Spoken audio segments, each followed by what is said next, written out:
opened my bank app and felt my chest tighten. My account, gone. Every penny. Every dollar I had saved, painstakingly over decades, vanished. My first thought, this must be a mistake. I refreshed. The numbers didn't change. Panic rose like a wave threatening to drown me. And then I saw it, transaction alerts I hadn't authorized. Transfers. Purchases. Airline tickets. Luxury hotels. A single line of text, David, Alina, and your mother-in-law booked a trip. David, my son. Alina, his wife. And her mother, my co-conspirator in theft. I dropped my phone, hands shaking. The house was too quiet, the stillness mocking me. I felt anger, disbelief, betrayal, all swirling together into a storm that made my head spin. I wanted to run after them, scream, cry, but I knew better. Rage alone wouldn't fix this. I needed a plan. A careful, deliberate plan. Because if they thought they could steal from me and get away with it, they were about to discover just how wrong they were. Before the betrayal, life was simple, if not perfect. My son, David, had always been charming, persuasive, but sometimes reckless with money. His wife, Alina, was clever, elegant, but I never trusted her entirely. Her mother, I barely knew, though I had always sensed a quiet ambition in her.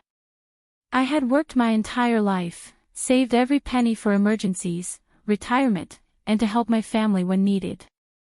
I had trusted David, believing that the money I had carefully tucked away would never be touched without my consent. And yet, there it was, gone. Gone in a few clicks, gone while I lay asleep, unaware, vulnerable. I had been blindsided by my own flesh and blood. The first weeks were chaos. I felt betrayed, humiliated, and powerless. But I wasn't done. I never had been. My life had taught me that patience, cunning, and planning often triumphed over brute force. And if my son and his new family thought they could run off with my savings, they hadn't counted on the quiet storm that I could unleash. It started with small things, unpaid bills, suspicious messages from vendors, alerts from my bank. At first, I thought maybe it was an error, a glitch. But the truth revealed itself gradually, transactions to places I had never heard of, luxury purchases far beyond their usual lifestyle. Then, I noticed something more alarming. I saw pictures online, posted on social media, of David and Alina, smiling in resorts, holding cocktails, laughing under the sun. And there, unmistakably, was Alina's mother, lounging as if she owned the place. A cold dread settled over me. They weren't just taking the money, they were flaunting it. And in that moment, I realized I couldn't confront them directly. Too far away, too bold, too reckless. They needed a lesson, a subtle, clever, unforgettable lesson that would show them who truly held power. I contacted the bank immediately, reporting unauthorized transactions. But the deeper truth emerged when a friend, a family acquaintance, sent me a message. The trio was planning an extended trip, luxury shopping sprees, fine dining, all funded by my life savings. I felt the betrayal settle in my bones. My own son, using my hard-earned money for indulgence, with the encouragement of his wife and her mother. I had spent sleepless nights raising him, teaching him values, instilling respect. And yet here they were, flaunting my trust like a badge of defiance. I could confront them, of course. I could demand repayment, make a scene on social media, involve the authorities. But I wanted more than immediate revenge. I wanted them to feel the consequences of betrayal, not just the financial sting, but the moral one. I contacted the bank immediately, reporting unauthorized transactions. But the deeper truth emerged when a friend, a family acquaintance, sent me a message. The trio was planning an extended trip, luxury shopping sprees, fine dining, all funded by my life savings. I felt the betrayal settle in my bones. My own son, using my hard-earned money for indulgence, with the encouragement of his wife and her mother. I had spent sleepless nights raising him, teaching him values, instilling respect. And yet here they were, flaunting my trust like a badge of defiance. I could confront them, of course. I could demand repayment, make a scene on social media, involve the authorities. But I wanted more than immediate revenge. I wanted them to feel the consequences of betrayal, not just the financial sting, but the moral one. I began quietly. Step 1: Knowledge.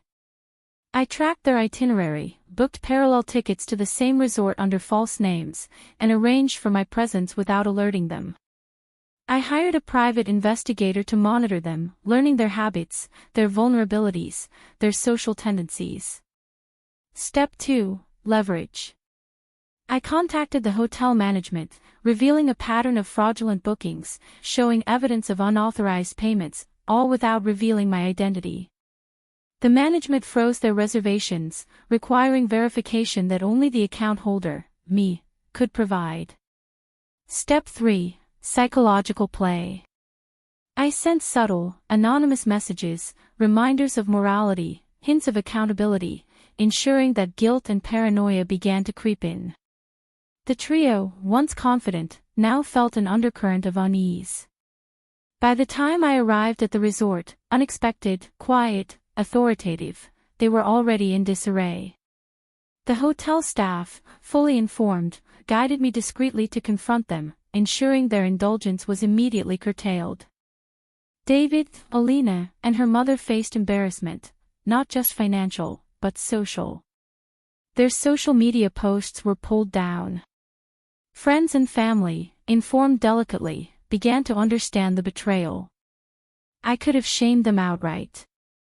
But I chose dignity over cruelty. They were held accountable, financially and morally, without humiliation that would linger forever.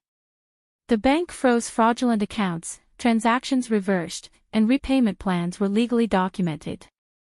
The lesson was clear: betrayal has consequences, and greed without conscience invites accountability. Weeks later, I sat in my living room, the quiet restored. My finances, though shaken, were largely intact thanks to planning and swift action. More importantly, my sense of justice, my moral authority, had been reaffirmed. David apologized, genuinely, though with the awkwardness of a child caught. Alina and her mother, more cautious now, understood that manipulation had limits. Trust, once broken, required time, effort, and respect to rebuild. I reflected on my actions. Revenge, I realized, is not about cruelty, it is about restoring balance, teaching lessons, and protecting what is rightfully yours. I had acted with patience, intelligence, and moral clarity. And in doing so, I reclaimed not just my money, but my dignity. Now, as I sip my tea, listening to the quiet hum of life in my restored home, I think about betrayal, trust, and the lessons we must teach. Sometimes, family can disappoint in ways unimaginable. Sometimes, those closest to us may overstep, testing boundaries. Would you have acted as I did? Would you have confronted them directly, or crafted a plan to ensure justice was served without letting anger consume you? Remember, life is not just about revenge, it is about balance, courage, and standing firm in the face of betrayal. Protect yourself, trust wisely, and never underestimate the power of patience, intelligence, and moral clarity.